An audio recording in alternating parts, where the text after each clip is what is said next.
Division class कर रहे हैं, ठीक है। जो दाल वाले शक्ल थे वो कितने थे? 3 थे। कौन कौन से? दाल 3 हो गए, और रे वाले 4। कौन से? चलिए, यही वाले हैं। आप लोग को इसके बारे में कुछ बताया गया था, याद है? ये आपस में नहीं जुड़ते, ये तो चलिए, इसके बारे में वो जो हमने 10 हर्फ जो हम अलग किए थे उसका हम लोग रूल लिखे थे, ठीक है, 3 रूल थे।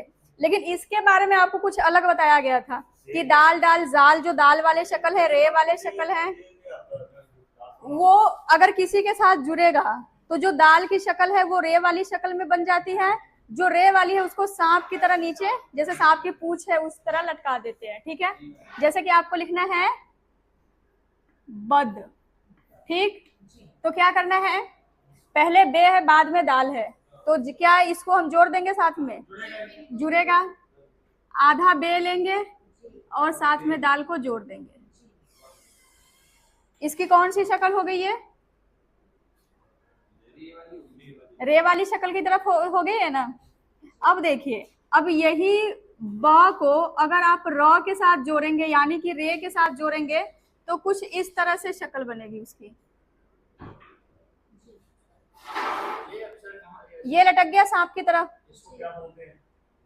किसको? इसको र बोलते हैं।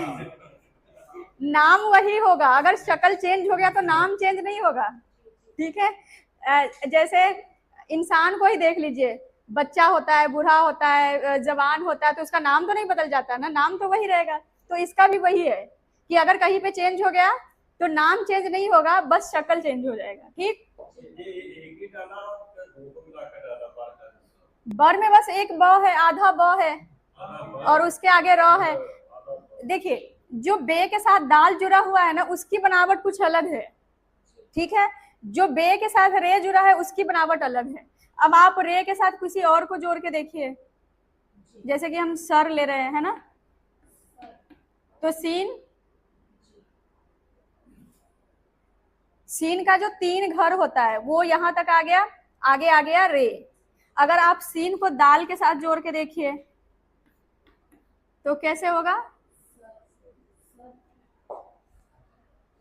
इस तरह से हो जाएगा। समझ गए बात को?